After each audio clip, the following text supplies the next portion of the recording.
नीचे के दो ठो तारे हैं ना, इसको तो लोग पॉइंटर स्टार्स। क्यों पॉइंटर स्टार कहते हैं? इसकी तरफ आप देखेंगे और इसी दिशा में आगे बढ़ जाएंगे तो आपको दिखाई देगा नॉर्थ स्टार, जिसको हम लोग बोलते हैं पोल स्टार। ऐसा एक स्टेटमेंट है। अर्सा मेजर के संदर्भ में निम्नलिखित तथ्यों पर ध्यान दीजिए। इसका एक पार्ट सप्तऋषि कहते हैं।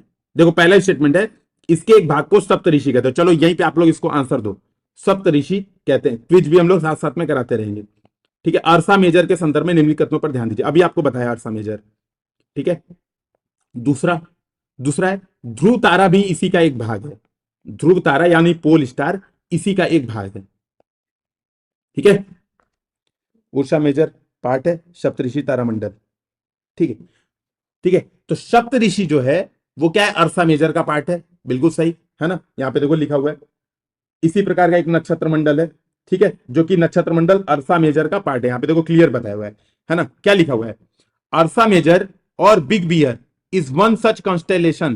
One of the most easily recognizable constellation is the Saptarishi.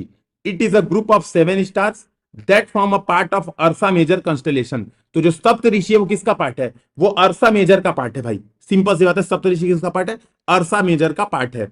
एकदम पहला स्टेटमेंट सही, पहला स्टेटमेंट सही। दूसरा स्टेटमेंट ध्रुव तारा इसी का भाग है, ये गलत। ध्रुव तारा इसका भाग नहीं है। जो सप्तऋषि के नीचे वाले दो तारे हैं जिनको हम लोग बोलते हैं पॉइंटर स्टार, उसी डायरेक्शन में आगे देखेंगे तो हमें ध्रुव तारा आसमान में एक जगह, ऐसा स्टेटमेंट बन सकता है इजीली कि अर्सा मेजर के बारे में निम्नलिखित तथ्यों पे ध्यान दीजिए। और मैं लिटरली बता रहा हूं, आने वाले 1-2 साल में एक क्वेश्चन आने वाला है यूपीएससी में, तब आप कहोगे सर आपने बताया था इस बात को और हमने बहुत ध्यान से दिया था सर, इसीलिए मेरा पास हो गया प्रीलिम्स। देखना ध्यान से, ये चीज बहुत महत्वपूर्ण है। आप इस बात को समझिएगा, जो मैं बता रहा हूं एक एक चीज वो इंपॉर्टेंट है। मैं फालतू की चीज यहाँ पे आपसे मैं ये नहीं